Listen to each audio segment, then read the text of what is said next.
In this episode of Mekong Matters, we are unpacking the evolving landscape of organized crime in 2025 throughout the region. At first glance, much of the region's criminal activities might look like business as usual, but a closer look reveals a year shaped by shifting criminal networks and deepening abuses. At the forefront of the conversations in 2025 are cyber scams operations, which are operating at an industrial scale in the Mekong. Behind these operations are sophisticated criminal networks that traffic and exploit hundreds of thousands of people, forcing them to run online scams, targeting victims around the world.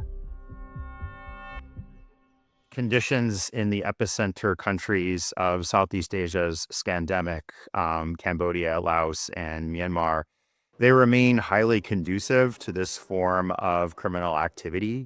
You have high levels of corruption, you have poor governance, and you have state-embedded criminality that is pretty extreme in countries like Myanmar and Cambodia in particular. It continues to be the case that most credible estimates of the number of individuals involved in online scamming in the three countries is in excess of 300,000 people. The cyber scam industry is adaptable and quick to reinvent itself, even when authorities crack down. Many compounds simply pause operations and come back once the dust has settled. The Mekong region is getting more connected. Infrastructure is improving. It's supposed to be a good thing. But unfortunately, with that, the world's become a lot smaller, it's become a lot more connected. And jurisdictions like Cambodia, Myanmar, and certain other parts of Mekong, Laos included, in a good way, is more connected to the world, but now also allows criminal actors to abuse these jurisdictions, to operate out of these jurisdictions and have the ability to touch anywhere in the world. So that's certainly a development of concern. But scam compounds are not just relocating within the Mekong region. In 2025, syndicates linked to China expanded their reach across the globe. The organized criminals behind these scam compounds are now working across multiple continents, exploiting a lack of communications and cooperation between states and evading authorities. You're seeing further expansion of the scam syndicates out of the region into places like Africa, the Middle East, Pacific Islands, and South Asia. From the standpoint of prosecuting or holding the criminals, perpetrators accountable, it's extremely difficult. Just to give an example, you may have a China-linked scam syndicate that's run by Chinese nationals that have taken golden passports from a small island country. They may be based out of Myanmar. They traffic people from Indonesia, and then they deploy those people to scam individuals in Malaysia, and then they run all the finances through Dubai.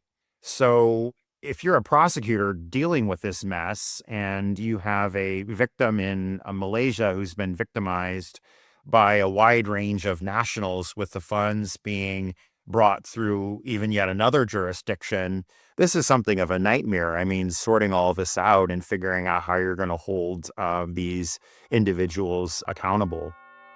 To have any hope of tackling the global scam compound crisis, we're going to need to have three things.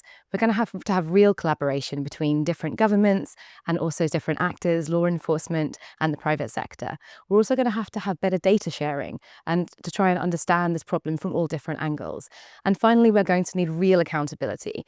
We're going to need people who are actually at the top of the chain being arrested and brought to justice, not just having endless arrests of low-level actors who have no power to change the industry at all. Data collected by Global Initiative researchers show that by the end of 2025, people from more than 75 countries were trafficked and forced to work in cyber scam centers against their will. But in the Mekong, exploitation for forced criminality is just one type of trafficking in persons. Sadly, it's part of a much wider criminal ecosystem. In 2025, hundreds of thousands of Cambodian migrants returned home from Thailand amid rising border tensions. For Cambodia's established trafficking networks, this influx represents fresh opportunities and raises serious concerns about rising exploitations and forced labor. I would say 51% of the Cambodian adult population are in debt to the microfinance, to the bank, including to the moneylender, informal moneylender. So they never finish. They just work to pay back the loan. For us, what we can see is people live from paycheck to paycheck. So they earn and then they pay to the microfinance. They don't have any saving. So this is very high risk for the people to fall into trap of human trafficking. When we are talking about human trafficking, normally people just look at the sex trafficking, taking the part of the body, consider as a trafficking, but people may not touch on the labor trafficking. People see this is not a problem at all because it's legal. The recruitment agency, they got license from the state actor, so they have legal status to operate. But if you look at the the way that they treat people, comparing to the definition of the law on human trafficking, when you recruited people, you place people, and you put people into the forced labor, working with the debt bondage, passport withholding, it's considered as a trafficking. So labor trafficking is much more complicated for the people to understand, but more people, I would say, are being victimized by the labor trafficking. Another serious trend is the growing numbers of organized criminals that are sexually exploiting children for profit. These offenses have become increasingly structured and sophisticated, especially when it comes to the production and circulation of child sexual abuse materials online. The result is a hidden economy that is growing in scale and complexity, and one that poses a significant challenge for law enforcement and child protection agencies across the Mekong. We are seeing a continued growth of live streaming and on-demand abuse, where basically offenders pay to direct abuse or to view abuse in real time. Then there is sextortion. Sextortion has become more and more common, and it normally targets adolescent boys. And these are crimes where a child is manipulated into sending images and is then blackmailed for more content or for money. And finally, we are seeing a worrying trend around the use of artificial intelligence and image manipulation tools, which can be used to produce fake sexual images of children. And this type of crime and this type of content is particularly challenging from a legal perspective, because it really requires the introduction of new legal and investigative frameworks, and is also a type of crime that can spread very, very quickly. Many observers say that the Mekong is still falling short when it comes to tackling online sexual exploitation. One challenge is the failure of major platforms and detection systems to adequately recognize content in a local language. This gap allows harmful material to circulate undetected. If we're talking about human trafficking through cyber scammers or online or grooming, or live stream, normally the big private sector or the tech company can detect only in English. But the people here in Mekong speak another languages. English is not even our mother tongue language, or even the second language in this region. So on how us as a people and the young people, children, gonna be safe under the online digital world and transitional crime that's happening right now. Technology and social medias are not only key drivers of fraud and scams, but encrypted messaging and the region's super apps are also facilitating drug trafficking. Across the Mekong, synthetic drugs remain one of the most dominant criminal markets, with heroin not far behind. According to the 2025 Global Organized Crime Index, Myanmar is one of the world's largest producers of synthetic drugs, with a maximum score of 10 out of 10. The country also has a substantial heroin economy with a score of 9.5 out of 10. But these issues are far from contained within Myanmar's borders. Both synthetic drugs and heroin continue to fuel criminal networks across the wider Mekong region. The volume of methamphetamine seized keeps going up and up and up and up, and we haven't seen the ceiling yet. So last year, the authorities in this region seized about 236 tons of crystal meth and yaba meth tablets in this region. Numbers like that just wash over me. So to visualize that, if you could imagine a basketball court and it's filled with meth, it would come up to above your knees. Remember, we're talking about seizures. So if you ask any DEA agent or the folks at AFP, Australian Federal Police, or the Thai narcotics folks, they kind of assume they have this working rule that the authorities catch maybe 10 to 20% of what is manufactured. So if that is true, then the actual meth created, if we can go back to the basketball court, sorry for the very American example, the meth created is now well over my head. So it's just almost unfathomable amount of narcotics. Why so much meth? Predominantly, the meth is produced inside the borders of Myanmar when we're talking about this region. It's just booming. There is a popular theory that the principal driver of this surge is because of the coup in Myanmar and political instability. I'm a bit of a heretic on this. I'm not a full believer in that. I think it's relevant. Also think it's an easy answer that upon closer inspection does not make a lot of sense to me. The meth is primarily produced in parts of Myanmar that the military did not control 5 years ago, did not control 10 years ago. And we're seeing more emergent armed groups in Myanmar, but to my knowledge, and I'm talking about a lot of new armed groups, they do not appear to be making meth nor hosting outside crime groups, principally from China, that would be looking for safe places inside Myanmar to set up meth labs.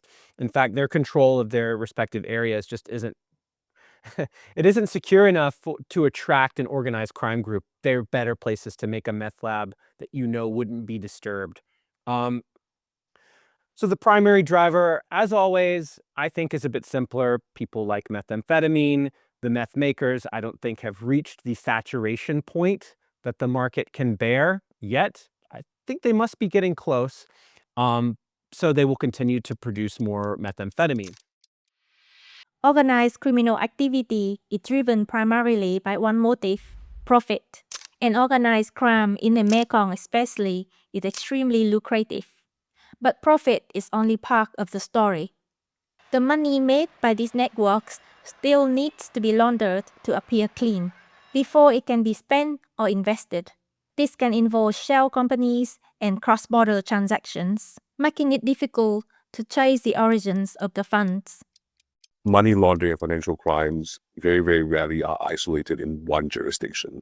They depend very much on the global financial system, which, money flows freely across the world. And the methods in which you launder money or move the illicit assets across the world are at times very, very similar. So the misuse of legal persons, i.e. using shell companies, they're very much used in trying to conceal embezzled money. You create shell company or fictitious company, you exert influence internally because you are a person of influence, and you force the bank to extend bad loans to shell companies, which you then ultimately are the beneficial owner. The use of shell companies are again used in arms trafficking, all types of illegal activity. But financial crimes are not just about money laundering. They are diverse and cover anything which results in the financial loss of the state, private entities, or individuals. Earlier this year, we reported on allegations of embezzlement and the misuse of funds linked to Thai temples. This followed the arrest of a Thai woman accused of extorting Buddhist monks by threatening to release videos of them after they had had sex. The scandal exposed deeper vulnerabilities in temple finances and oversight. It's not that we never heard of any rogue monks who embezzle monies or a monk who slept with a woman, breaking the vow of celibacy. I mean, from time to time, you see news of these scandals emerge. I think what shocked people is how, first is the connection between each case. So it's not just one abbot. This is 13. At least, investigation may reveal more. It's not that we never heard of bad monks. It's just we've never seen it in a systematic manner like this. The Sangha Council, which is like the central body that control and administer Thai Buddhist order, they didn't sit idle. They realized it to some extent that there's a problem. Ideally, it said that all the incomes must go into the temple's account, and the regulations say that you should have all the accounting standard things like reporting, stuff like that. The problem is that a lot of these measures are not followed. We have maybe less than 10% of temples across the country comply with these regulatory measures. So actually, the law is there, the regulation is there.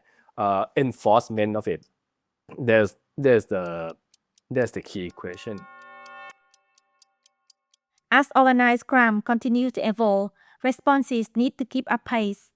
The 2025 Global Organized Crime Index found that responses are lagging behind, and this gap is getting wider. The data also highlights a low correlation between resilience measures and financial crimes and cyber crimes. In other words, governments and international mechanisms are ill-equipped to tackle these shifting threats. But while these podcasts have painted a somewhat sobering picture, there are signs of progress. International cooperation has strengthened this year, notably with the signing of the Cybercrime Convention in Hanoi in October.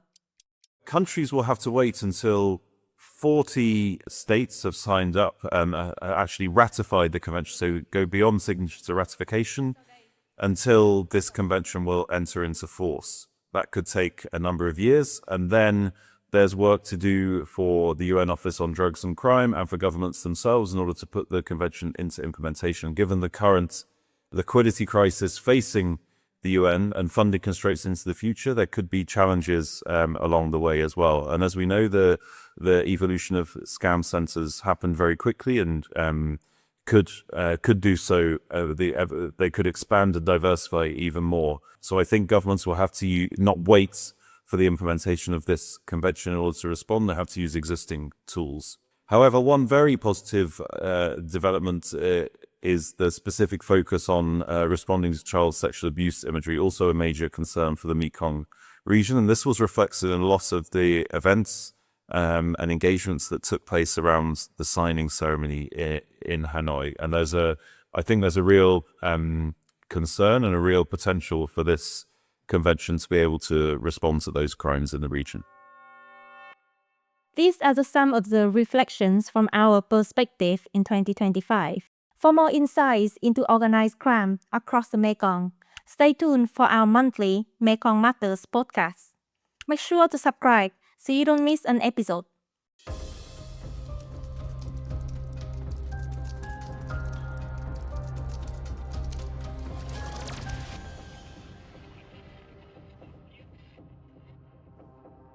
I'm Trang Nguyen. Thank you for listening.